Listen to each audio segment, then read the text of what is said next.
Bueno, bienvenidos. Les saludo al pastor Daniel Richardson de ahí, de la Iglesia Bautista de la Fe en Quito. Y queremos agradecerles por estar con nosotros otra vez. Estamos hablando estas 2 semanas acerca de qué? Acerca de los distintivos bautistas. La gente me dice, ¿qué es un bautista? Porque su iglesia se llama bautista y por eso estamos hablando de eso. Y realmente lo que yo creo que son las doctrinas fundamentales, pero básicos para entender y que cada cristiano, sea bautista o no, debe aplicar a su vida. Por eso vamos a ver, a terminar lo que estamos hablando la vez pasada. Estamos hablando acerca de que la iglesia local es autónoma, es decir, que no tenemos gente que gobierna encima de las otras iglesias y les dice qué hacer, que cada iglesia sea independiente y responsable en frente de Dios mismo. Por eso quería ver un ejemplo en Hechos 15. Hechos 15 vamos a ver solo unos versículos aquí, porque no voy a entrar en ese tema porque creo que el pastor Franco le ha enseñado mucho, muy bien acerca de eso, pero hay muchos que dicen que bueno, el apóstol Pedro fue el primer papa y que él es el fundamento de la iglesia. Y creo que si usted estudia en el contexto del capítulo, como el pastor les ha enseñado, no estaba hablando de Pedro, estaba hablando de Jesucristo, porque Pedro acababa de decir que tú eres el Mesías, ¿bien? Y él dice, encima de eso voy a edificar mi iglesia. Las puertas del Hades no prevalecerán contra él. Y por eso es interesante, Pedro fue un hombre, pecó, vemos en la Biblia, y es muy difícil decir que no van a prevalecer contra él, pero contra Cristo podemos decir, y en el contexto y estudiando vemos que esto es verdad. Pero sabiendo eso, llegamos también a un ejemplo. Mira un ejemplo en Hechos 15, versículo 1 y 2. Entonces algunos que venían de Judea enseñaban a los hermanos, si no os circuncidáis conforme al rito de Moisés, no podéis ser salvos. Como Pablo y Bernabé tuviesen una discusión y contienda no pequeña con ellos, se dispuso que subiesen Pablo y Bernabé a Jerusalén, y algunos otros de ellos a los apóstoles y a los ancianos para tratar esta cuestión. Por eso vemos que en la iglesia primitiva había una pregunta acerca de doctrina realmente, de lo que quería Dios, de lo que enseñaba Jesús. Y por eso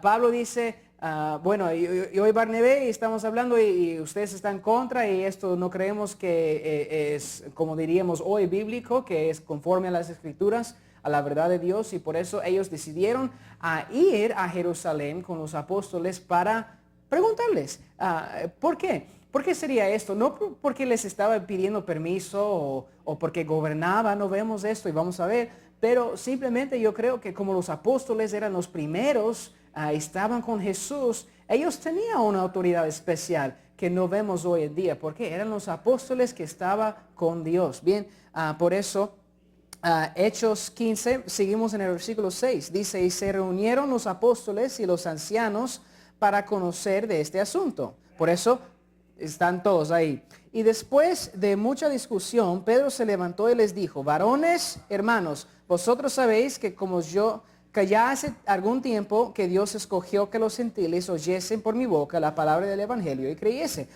Pedro se levanta y habla.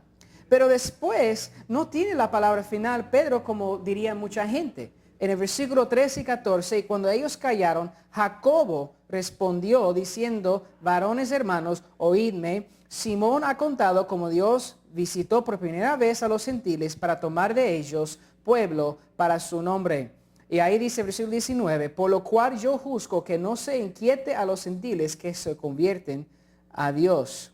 Por eso solo quería enfocar en ese ejemplo de la Biblia. Los que quiere decir que Pedro fue la autoridad y tenía la palabra final, no vemos eso.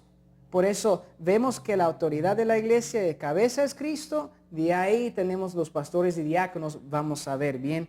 Por eso quería seguir con el próximo punto, quería seguir hablando de las dos ordenanzas. ¿O qué es una ordenanza? Más o menos para entenderlo es una costumbre o práctica establecida, podemos decir, por la iglesia.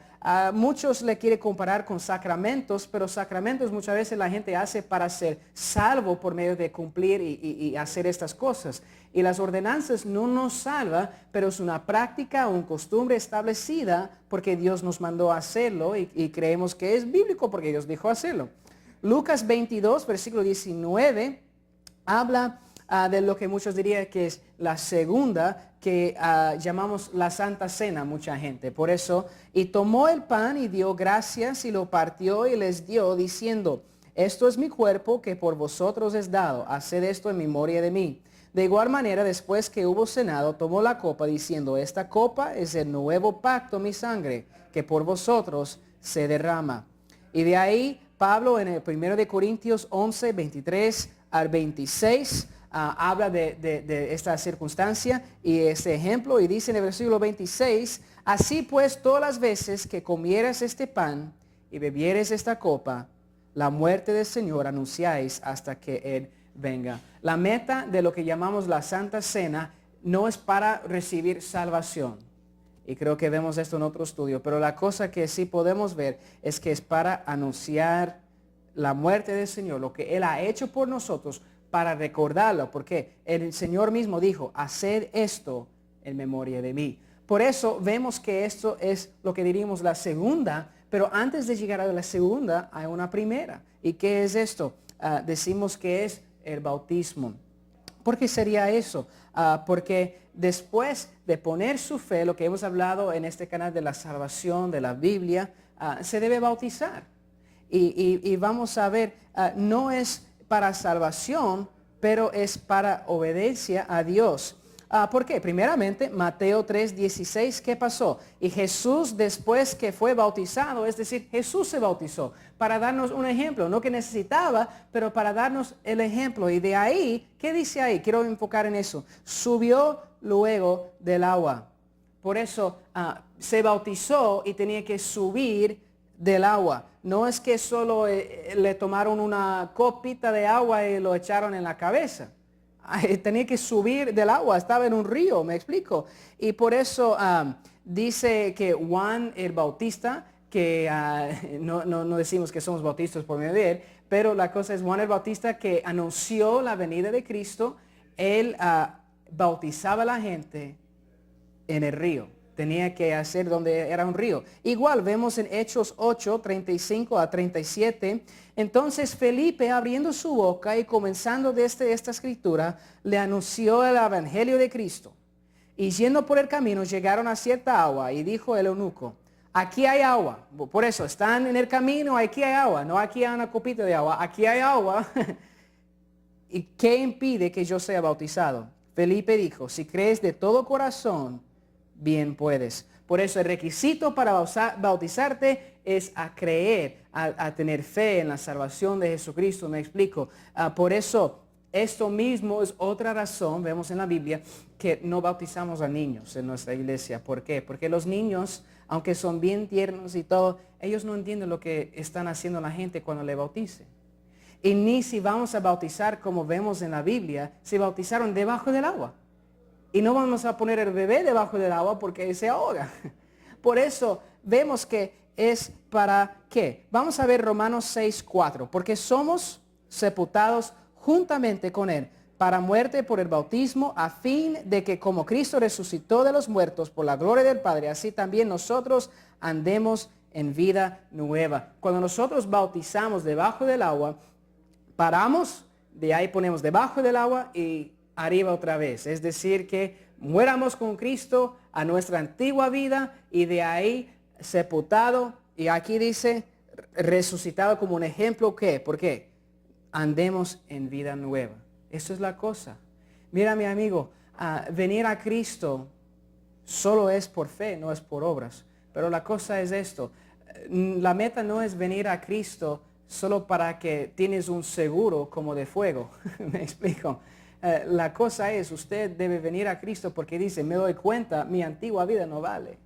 Y por eso estoy rechazando esto para andar en vida nueva. ¿Bien? Y por eso, ahí vemos, si quiero enfocar en otro versículo más, en Marcos 16 y versículo 16. El que creyere y fuere bautizado será salvo, mas el que no creyere será condenado. Por eso mucha gente quiere decir que el bautismo es requisito para ser salvo. Pero esto es una obra buena. Vemos aquí en el 16, el que creyere y fuere bautizado será salvo, mas el que no creyere. será condenado. Somos condenados por no creer, no por no bautizarnos. El ladrón en la cruz, Jesús le dijo, estarás conmigo, pero ¿qué? No se bautizó. Vemos también en Juan 3:18. ¿Por qué somos condenados? No por no bautizarnos, solo dice por no creer. Por eso recibimos nuestra condenación solo por no creer en Jesucristo y el regalo que ofrece de la salvación. Por eso el bautismo, le dejo con eso, el bautismo es como el anillo de la boda. Yo me lo pongo para enseñar a todo el mundo que pertenezco a alguien. Es un símbolo de afuera de mis votos que he hecho en frente de Dios. Pero si quito el anillo, todavía estoy casado. ¿Por qué? Por mis votos, mis promesas que hice en frente de Dios. De igual manera, el bautismo no le salva, pero si usted realmente quiere seguir a Cristo, anúncialo al resto del mundo, alrededor de usted, públicamente. He muerto a la antigua vida y ya sigo a Cristo. Bueno, espero que estos versículos le ayuden hasta la próxima vez. Que Dios le bendiga.